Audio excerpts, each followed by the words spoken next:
Bien, en este espacio, entonces, de estos live que estamos retomando en este momento, nosotros compartimos información desde mi área, desde la psicología y la tanatología, la psicología positiva también. Y en la noche de hoy vamos a hablar de las controvertidísimas fases del duelo y ya vamos a hablar por qué son controvertidas actualmente. Es un tema de interés para las personas que están en un proceso de duelo o en un proceso de una persona cercana a la muerte o tienen este cuestionamiento con relación a la muerte. Para los que no me conozcan, mi nombre es Zaida Villarraga, yo soy psicóloga egresada de la Universidad Nacional con formación en tanatología, que es la ciencia de la muerte y del morir, en psicología positiva, que es la ciencia de la felicidad, en psicología transpersonal, entre otros. Y en este espacio acompaño a las personas a resignificar la muerte y también a resignificar la vida para vivir una vida más plena y más significativa. Y en estos lives, que son de media hora, tendrá una duración de media hora, profundizaremos más en los diferentes temas relacionados con estas dos temáticas. Es conocido el tema de las fases del duelo, pero hay realmente mucho desconocimiento de realmente en qué consisten, de dónde surgieron y sobre todo para qué nos sirve pues hablar de este tema o conocer de este tema. Estas fases del duelo, que también son llamadas etapas o estadios del duelo, fueron realmente inicialmente descritos por Elizabeth Kubler-Ross, quien es la tanatóloga por excelencia, la madre de la tanatología, quien era una médica psiquiatra que estaba estudiando o estaba acompañando realmente a pacientes en fase terminal, al final de sus vidas, con enfermedades crónicas terminales. Y ella, después de ver a cientos de pacientes, ella comenzó a observar que habían similitudes en varias cosas, en su proceso de afrontamiento, en las fases que estaban viviendo. Y una cosa que describe con mucha claridad era que pasaban por ciertas fases. Aquí hay una confusión que la gente tiene y es que ella no dijo que necesariamente eran lineales ni que necesariamente todas las personas pasaban por ellas, pero encontró como unos denominadores comunes en el desarrollo de las personas que se acercaban a la muerte o que tenían un diagnóstico terminal. Y posteriormente, este conocimiento sobre las fases que ella inicialmente describió de los pacientes terminales, ella junto con otros tanatólogos comenzaron a observar que no solo se presentaba ante la muerte o al final de la vida, sino que también se presentaba en diferentes pérdidas, en pérdidas emocionales, en pérdidas de diferente índole. Y aquí los invito a que pensemos cada uno de nosotros en alguna pérdida particular que haya sido importante, no necesariamente una muerte, un fallecimiento de un ser querido, sino alguna pérdida que haya sido importante para ustedes. Puede ser una relación amorosa, puede ser una parte financiera, y al final de la sesión vamos a hacer un análisis de cómo estas fases y estos estadios también se presentan en estos tipos de pérdidas. Entonces, ahora, recientemente, con el auge del estudio de la tanatología, en las últimas décadas, la última década, diría yo, se viene extrapolando estas fases del duelo, estas fases que inicialmente eran para pacientes terminales, a todos tipos de duelo. Y están descritos inicialmente 7 fases del duelo. La primera, que es denominada el shock, o la fase en la que hay como una confrontación inicial muy fuerte, súbita, ante la noticia de la muerte o de una enfermedad o de una pérdida, sea esta cual sea. Es la etapa, digamos, más corta, y realmente no la describen como una etapa o un estadio, sino como el inicio más bien de estas fases o de este procesamiento del duelo. Pensemos en alguna noticia que alguna vez hayamos recibido que signifique una pérdida para nosotros y nos genera inicialmente un momento como de surrealismo, como de sacarnos de lo que es la realidad, de dejarnos en una sensación como de aturdimiento, sería lo más descriptivo que podríamos tener, es una sensación de aturdimiento, como que no sabemos, y muchas veces este aturdimiento incluso llega, hemos visto personas, por ejemplo, que se desmayan ante este momento, ante esta situación. Hay una desconexión que es realmente un mecanismo de defensa que tiene el sistema nervioso y la psique para poder procesar posteriormente la noticia. Y a veces ocurre, no sé si han visto o han escuchado, que la persona se desmaya y vuelve en sí, y al volver a recordar la noticia o la situación que le generó esta choque inicial, vuelve nuevamente a perder el sentido. Entonces, digamos que más que un estadio, es el momento inicial que es súbito y que genera un impacto fuerte.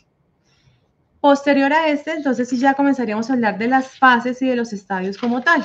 El primero que está descrito, que nos lo describe tanto Elizabeth Kubler-Ross como todas las personas que lo han estudiado posteriormente, es el estado de negación. Es el estado en que decimos como, no, esto no me puede estar pasando a mí, esto no es conmigo.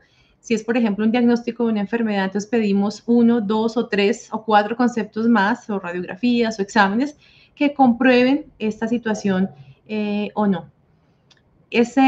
Todos estos que vamos a describir realmente son mecanismos de defensa que busca la persona de manera claramente inconsciente, se activan para poder procesar este momento difícil, confrontador y retador, como es una pérdida del tipo que sea. De pronto para una persona, una pérdida de un ser querido lo devasta, pero para otra es una pérdida emocional de un relacionamiento. Entonces, cada uno, según nuestra historia emocional particular, tenemos una sensibilidad a ciertos tipos de temas. Y también tendremos ciertas herramientas que vayamos desarrollando a lo largo de la vida que nos van a hacer que estas fases puedan ser más agudas una que otra y que generen un choque o que nos permanezcamos más en esa fase. Entonces, en este estado de negación, hay un aislamiento en algunas ocasiones, hay una sensación como de querer apartarnos del contacto de los más cercanos porque estamos realmente iniciando el proceso de asimilar siquiera la noticia, más que la pérdida como tal, es la noticia de esta potencial pérdida o de la pérdida real. Y ahí pensemos, recuerde cada uno en lo que considere una pérdida que no es solamente ante la muerte.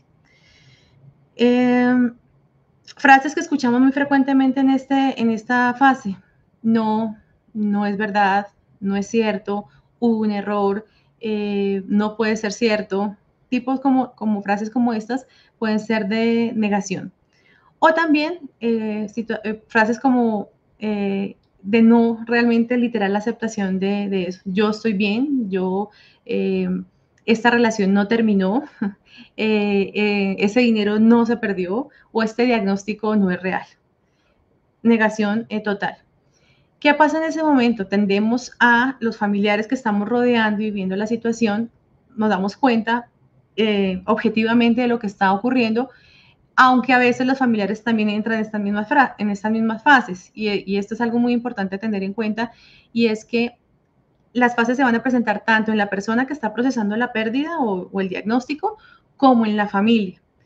Y en la mayoría de las ocasiones las fases no van a ir sincronizadas, es decir, toda la familia no va a estar en la misma fase y va a pasar la siguiente fase, sino que cada uno va a estar en una fase diferente y eso va a generar un desfase en la vivencia familiar y eso puede generar choques emocionales o situaciones de comunicación, de asertividad, de ruptura del lazo, porque no estamos comprendiendo que cada miembro de la familia pues está en un punto diferente del procesamiento de la información y que el miembro de la familia también está procesando la pérdida, el duelo ante la situación, si estamos hablando de un diagnóstico de una muerte. Y esto corresponde a un proceso personal. Nosotros podemos, si estamos en una fase más adelantada de objetividad y que nos estamos dando cuenta que evidentemente el diagnóstico sí es cierto, que la persona sí falleció, etcétera, etcétera, no podemos forzar ese proceso en ningún otro ser humano. Lo más que podemos hacer es acompañar paciente, amorosa y conscientemente a la persona en esta fase que no va a durar todo el tiempo porque evidentemente la contundencia de la realidad, sea el diagnóstico de la muerte de otra persona, de otro ser querido, pues va a llevar a que finalmente asuma, pase de fase, pero no sabemos cuánto tiempo le va a tomar. De forma orgánica se da esto, pero a veces necesitamos la ayuda y el acompañamiento en los procesos terapéuticos como tal, porque nos quedamos como atorados en una de estas fases. Posteriormente a esta fase inicial de negación, que puede ser una negación parcial también, Es decir, puede que yo sí esté enferma, pero no me va a morir o no es de esa enfermedad, es otra cosa, es algo mucho más sencillo y es algo manejable. Entonces esta negación comienza a pasar y a ceder a una sensación de rabia cuando ya finalmente nos contrastamos con que vimos los 5, 2 o 3 diagnósticos y corroboraron que tenemos X o Y enfermedad, o que evidentemente el ser querido murió y falleció y no hay nada que hacer. Entonces pasamos a una fase de rabia. Recordemos nuevamente que no todos pasamos por todas las fases, que estas fases necesariamente no son lineales y que no son como un prerequisito la una de la otra. A veces podemos estar en una y volver a la siguiente y volver y pasar hasta que finalmente el proceso gravita en alguna de las fases e idealmente llegamos a la última, que es la aceptación, que ya la vamos a ver, pero no todos necesariamente llegan a esa fase de aceptación. Entonces, en el periodo de rabia o de ira hay una sensación de ¿por qué a mí? ¿Por qué al vecino, a Pepito o Juanito, que son malos seres humanos, no se le muere nadie o no tiene un diagnóstico o no le pasan estas cosas? ¿Por qué a mí? Hay una personalización o se siente una mala intención de la vida, del mundo, del universo, o en muchas fases entramos en crisis eh, con nuestra fe, con la fe que tengamos en ese instante, con, con Dios, con la espiritualidad que profesemos en ese momento. Es el momento en que se entra como en esa discusión, en esa pelea, en esa lucha, porque no tenemos una explicación y queremos como que la situación cambie radicalmente. Muchas veces esa rabia y esa ira se proyecta alrededor. Es una cosa como que se generaliza hacia la familia, hacia el sistema médico, hacia el tratamiento, hacia las personas incluso más cercanas que están intentando ayudarnos, porque está este malestar y no sabemos dónde ponerlo, a quién, cómo manifestarlo, a quién reclamarle. Entonces esta sensación de rabia, de ira, de resentimiento, de envidia por los que están con salud, de envidia porque los que sí tienen sus familiares, se puede extrapolar a todos los ambientes de nuestra vida, de la vida de la persona que está en ese procesamiento del duelo o que está viviendo su propio duelo ante su propia muerte o finitud de la vida. En esta fase hay muchas quejas, ¿no? Hay como que todo me molesta, todo me fastidia, todo me irrita, pero es esta misma rabia que necesitamos ponerla en algún lado y no sabemos cómo expresarla. Entonces hemos hablado de el shock inicial, pasamos a la fase de negación, la fase de rabia, y esta fase de rabia muchas veces se convierte en una fase de negociación. Entonces, aquí voy a poner un ejemplo para que lo podemos extrapolar a la situación. Cuando un niño, por ejemplo, está buscando que le den un permiso, que le den un regalo, alguna cosa que desea mucho, si le decimos que no, muchas veces el niño pasa por esa rabia y ese malestar y ese mal genio, y porque a mí no me dan y es injusto, pero después intenta hacer como una negociación. No, pero mira, papi o mami, si yo hago la tarea, si yo lavo la loza, si yo hago mis deberes, si yo me podrías dar X o Y cosa que estoy consiguiendo. De la misma manera, entonces nosotros como adultos comenzamos a intentar negociar con el sistema médico, con la misma enfermedad, con la misma espiritualidad con la que peleamos en el estadio anterior. Hacemos promesas, hacemos cambios, seguimos detalladamente una lista de quehaceres y de deberes y de modulaciones incluso de cosas en nuestra vida.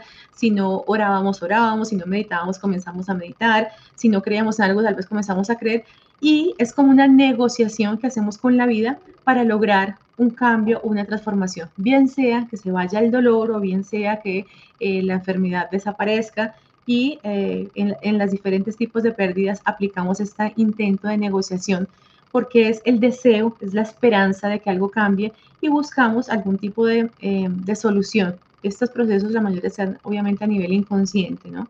Esta negociación tiende a durar un periodo corto de tiempo, ya que nuevamente la realidad y la contundencia nos muestra que no existe tal negociación, es más un deseo, una esperanza de hacerlo, que realmente, de que ocurra, que realmente algo que realmente vaya a ocurrir, ¿no? Es un anhelo que está en nuestro corazón. Entonces, este periodo de negociación tiende a ser el más corto de las fases del duelo o de la pérdida.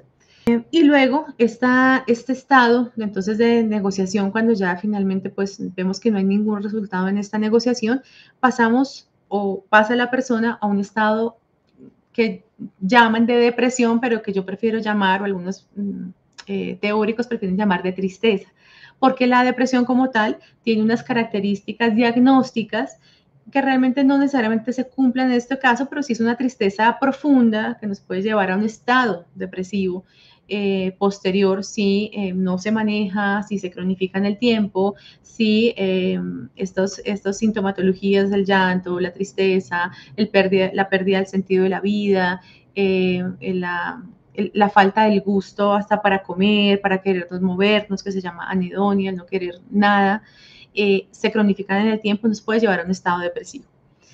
Esta tristeza profunda hace muchas veces que también nos aislemos, que comencemos a comer menos o a comer más, que comenzamos a dormir más como un mecanismo de evitación de la realidad. Cuando estamos durmiendo, como si desapareciera el problema, la situación, el dolor, la pérdida, el diagnóstico. Entonces tiende a ser un mecanismo de evasión, este sueño permanente. Es realmente un sentimiento, estamos de alguna manera llegando al paso posterior, que es la aceptación, pero es aceptar en ese momento esa gran pérdida, pues claramente nos conecta con una tristeza. Y en este momento de tristeza, la mayoría de las personas o de los familiares sienten mucha angustia, porque dicen, no, pues está mal, lo veo muy mal, no se levanta, no se recupera, y tendemos a incluso negar esa tristeza, no, pero ¿por qué estás tan triste? Pero muévete, pero haz cosas. Y en gran medida, sí es la solución final, pero también tiene que pasar por un momento en que se acepte esa tristeza. Tendemos en nuestra sociedad a negar, evitar, ocultar y huir de las mal llamadas emociones negativas, que son emociones displacenteras y que no sabemos cómo manejarlas, nos da miedo. Y como nos da miedo en nosotros y no sabemos, también nos da miedo verlas en el otro. Y a veces hay que pasar por esa tristeza y simplemente es el acompañar a la persona en esa tristeza. Claro, yo también estaría triste. O no te puedo comprender porque no lo estoy viviendo, pero te acompaño. Simplemente me siento, lloro contigo, eh, contemplo a la persona en caricias, en cariño, en cuidados, pero sin obligarlo a que no contacte con su emoción y con su sentimiento, porque hace parte del proceso de finalmente de llegar a la última fase o penúltima si hablamos de una más reciente, y es la aceptación. Cuando pasamos por esa tristeza, sí, está bien sentir tristeza, sería raro no sentir tristeza ante la pérdida de algo, o sea, sería algo también eh, irracional y clínicamente raro si llega una persona que se ha muerto algún familiar o que recibe un diagnóstico y no procesa esa tristeza, también se genera un problema de salud mental y emocional. Entonces, es importante reconocer en nosotros mismos las reacciones que nos generan las pérdidas, porque de la misma manera va a ser la reacción que vamos a tener seguramente ante un diagnóstico, ante una enfermedad y ante la muerte propia o la muerte de un familiar. Y esta angustia, entonces, como no la sabemos manejar, no la sabemos acompañar. Esta aceptación eh, nos va a llevar a una necesidad gradual o lleva a la persona a una necesidad gradual como de quedarse más quietecita.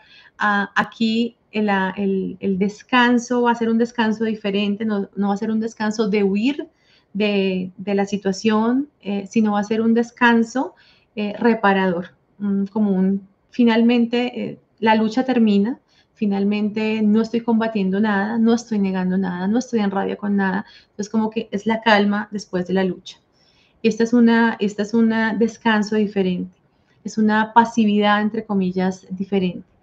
No hay un malestar, no hay una ironía, no hay una descarga emocional hacia nadie, ni hacia sí mismo. es una aceptación tranquila, una aceptación radical. Y llegar a ese punto puede ser pasar por una tormenta, un maremoto. Yo tiendo a hablar que no son fases lineales que la gente se imagina que es como una montaña que va subiendo hasta que llegas a la cima, sino realmente es una espiral ascendente en el que tú puedes pasar por este mismo punto de la rabia, de la tristeza, de la negociación en ciertos momentos, pero ya no estás en el mismo punto, estás subiendo cada vez más hasta que se estabiliza y lo otro van siendo simplemente ecos y llegamos finalmente a esa fase de aceptación. Ahora es fácil decirlo, pero vivirlo cuando eres tú el que ha recibido el diagnóstico, cuando eres tú el que ha perdido a su ser querido, no es tan sencillo. ¿Y para qué necesitamos nosotros saber de estas fases?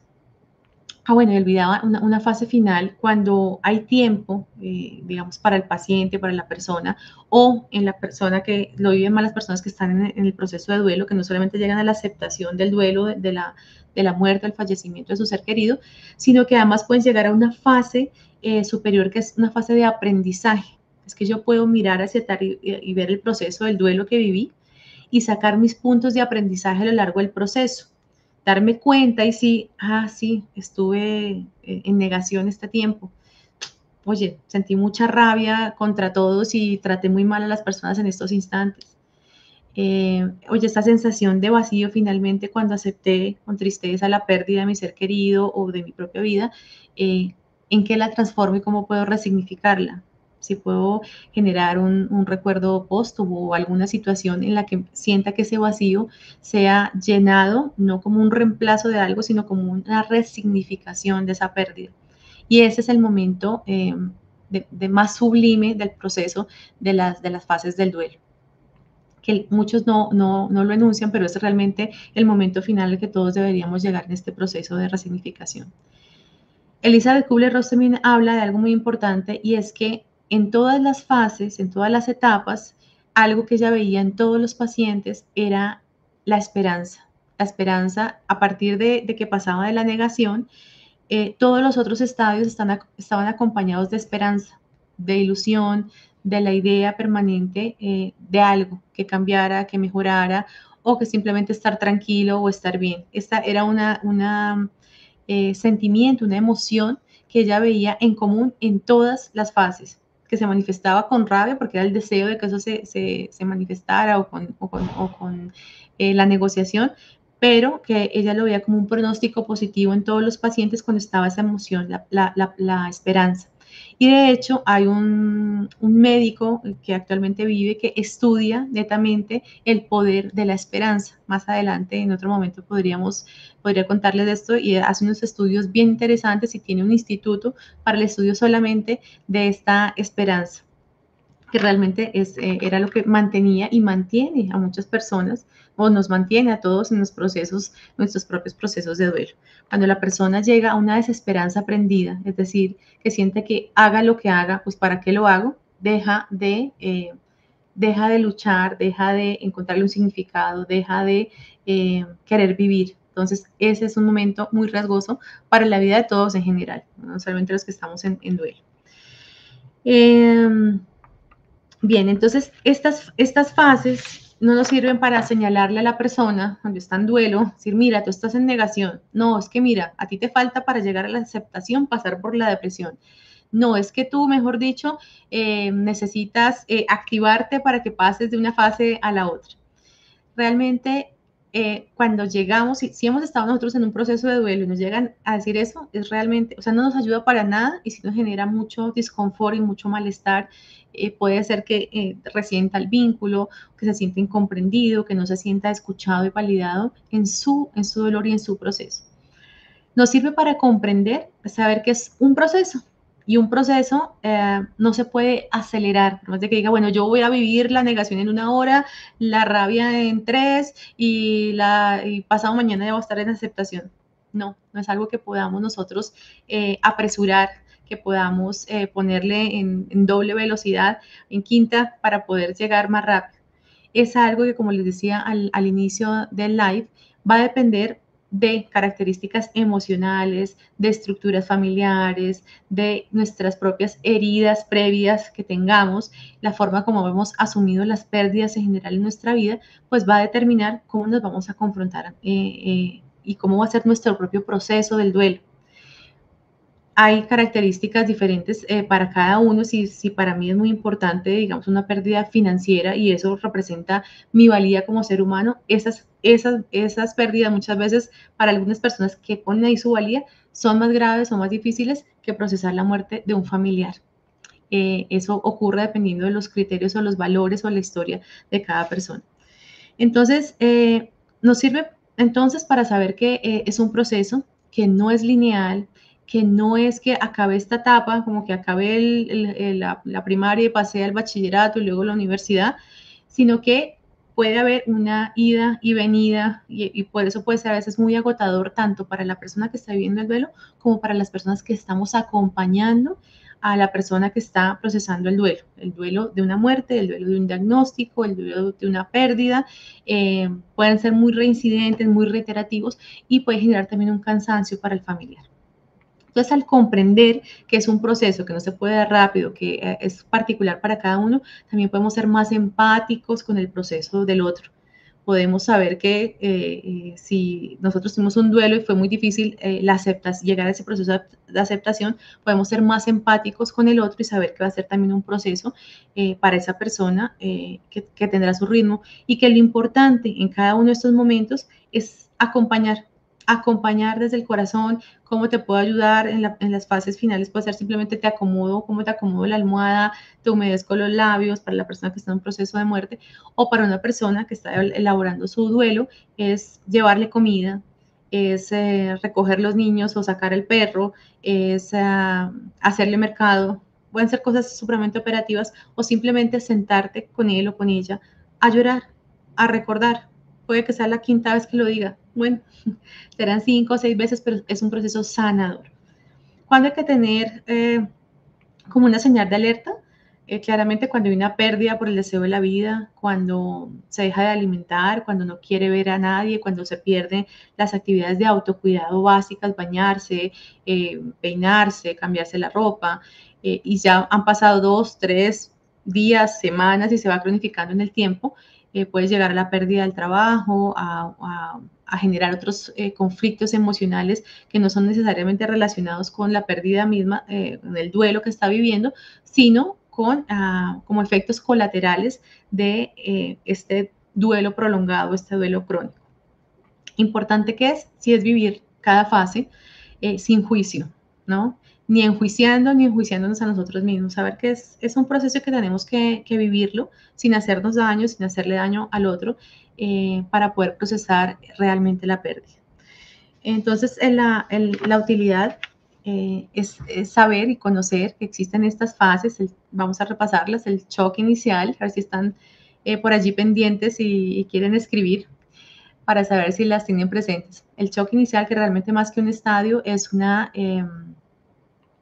el impacto inicial, la negación, que nos lleva a esa sensación de realmente no poder aceptarlo inicialmente, la rabia, que esto nos genera una negociación que queremos realizar con la vida, con Dios, con el universo, una fase de tristeza, finalmente, que nos puede llevar sí a una depresión, y una fase de aceptación que si nos da tiempo, en los casos de la persona que está viviendo su propia muerte o diagnóstico, o esto sí lo viven mucho más las personas que están también en sus duelos, es la resignificación, el aprendizaje y salir con este duelo resiliente, con un aprendizaje superior a la pérdida. Y finalmente señalar y tener muy presente que estas fases se dan ante todo tipo de pérdidas. Si bien fueron inicialmente estudiadas o reconocidas o vistas y clasificadas y estudiadas en pacientes terminales, mal llamados moribundos o al final de su vida, si lo vemos y lo pensamos en nuestras propias vidas, estas fases del duelo las vivimos ante cualquier pérdida. Entonces pensemos en una relación amorosa. Hay un choque inicial, pues decimos, no puede ser, ¿qué pasó aquí? Pero yo no vi venir esto, shock inicial, una negación de no, esto no puede ser, no me puede estar pasando a mí, porque a mí yo he sido excelente pareja, a mí porque me pasó esto, es el colmo, negación. Puede haber rabia, entonces ahí viene el reclamo de la injusticia y por qué está malestar contra la persona o contra la familia de la persona o contra X, Y circunstancias.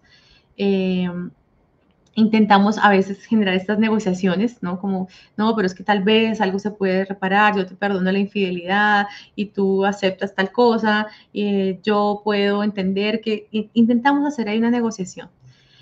Finalmente, cuando esto también no funciona, llevamos a qué? Pues a la depresión, a la tristeza que nos puede llevar a la depresión, hasta que asimilamos finalmente y aceptamos que evidentemente la relación terminó, el vínculo terminó, no hay nada que podamos hacer para reparar o para continuar allí.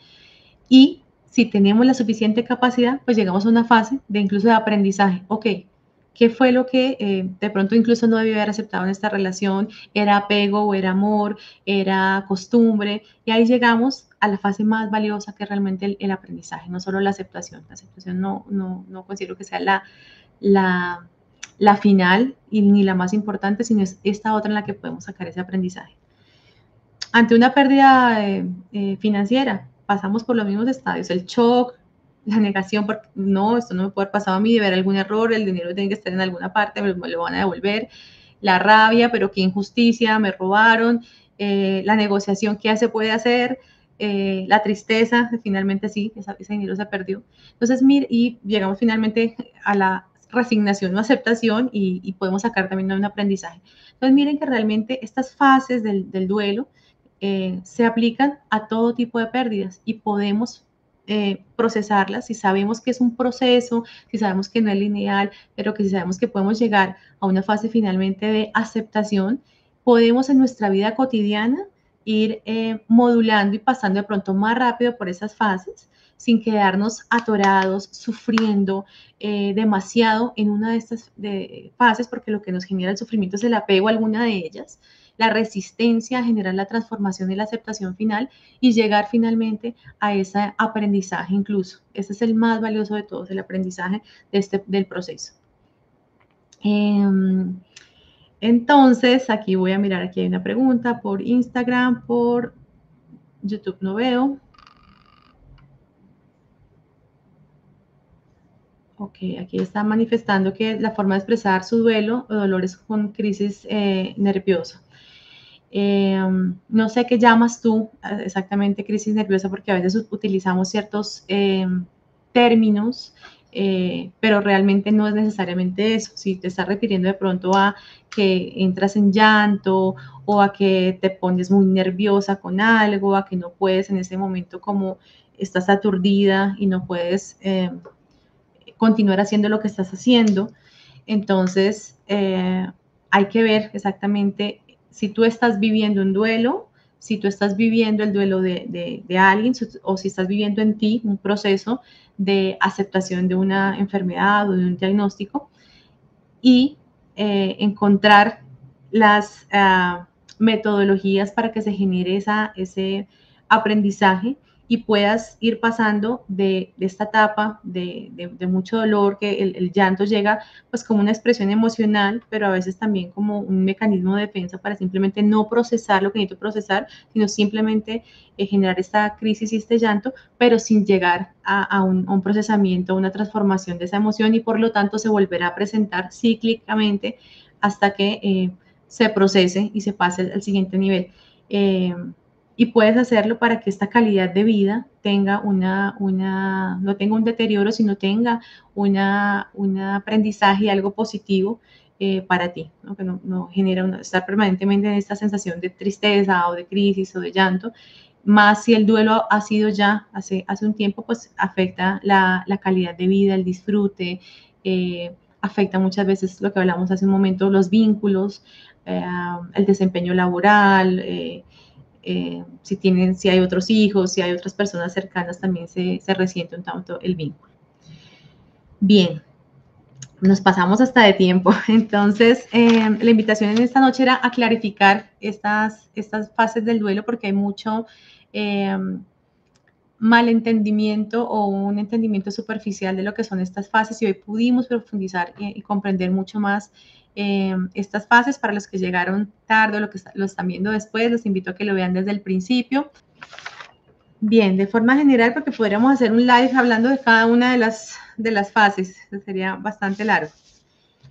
Bien, de forma general, entonces agradecer.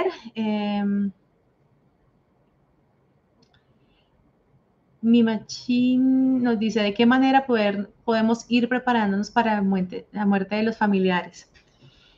Bien, es un tema grande y amplio de manera emocional. Hablar del tema.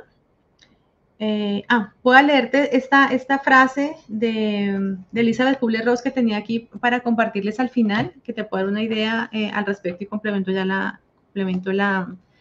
respuesta. Elizabeth Kubler-Ross nos dice, mucho ayudaría si las personas conversaran sobre la muerte y el morir como parte intrínseca de la vida, del mismo modo como no temen hablar de alguien que espera un bebé. Si actuaran así con más frecuencia, no necesitaríamos preguntarnos si debemos tocar estos problemas con el paciente o con la persona o si deberíamos esperar para el último momento. Como no somos infalibles y nunca estamos seguros de cuándo será nuestro último momento, es posible que eso sea más una racionalización, o sea, un mecanismo de defensa que nos ayude a huir del problema. Entonces, la mejor forma de confrontar esto es acercarnos al tema y acercarnos al tema oportunamente, no al último momento cuando estamos viviendo el dolor más agudo, la angustia de cómo va a ser todo, es realmente retador y confrontador en ese instante, sino mucho tiempo antes o en el tiempo que tengamos, poder acercarnos y hablarnos con naturalidad. Muchas veces la otra persona está con la intención, el deseo y la necesidad de hablar de eso, pero no encuentra con quién hablarlo, porque teme generar angustia de que no, si él no está hablando de esto es porque se quiere morir, o ya no quiere vivir, o está pasando algo más y no me lo ha dicho. Y hay una necesidad, lo que he visto en la mayoría de las personas es que una necesidad grande de poder hablar este tema con tranquilidad y no encuentran dónde y no encuentran cómo. Entonces, yo sugiero también, por ejemplo, en mis clases, en mis cursos, cuando lo doy con mis alumnos o en mis redes y lo comparto también, películas. A veces siéntate a ver una película o a leer un libro en conjunto que toque el tema y es la excusa perfecta para comentar el tema. Oye, ¿y tú qué piensas? ¿Y tú qué sientes? Y ya específicamente habrán cosas pendientes que la persona necesite trabajar, cosas que tenga pendientes por perdonar, por decir, por hacer, por organizar. Y eso va siendo también una preparación. Es logística, pero te contacta con la emoción y la aceptación real de que va a llegar el momento. Y realmente deberíamos hacerlos todos desde ya. No solamente estando enfermos, sino estando sanos, conscientes, libres de cualquier dolor, porque así podríamos realmente hablarlo mejor, procesarlo mejor y prepararnos. Y el ejemplo que también suelo dar es, si vamos a llegar a una maratón o a un río por primera vez a nadar o a competir y no nos hemos preparado antes, pues claramente va a ser mucho más difícil y podemos no lograrlo con éxito. Entonces, si lo hacemos con tiempo y lo naturalizamos, va a ser mucho, mucho más fácil. Pero el tema es bastante amplio y te invito a que mires los contenidos que comparto casi que diariamente, semanalmente.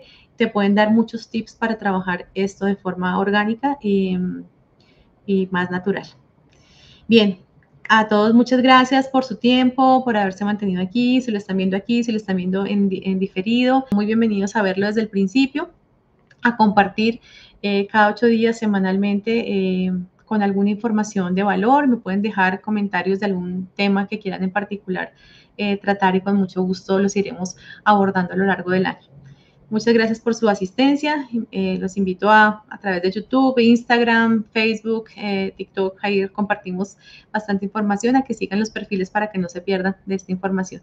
Feliz noche, feliz jornada para todos.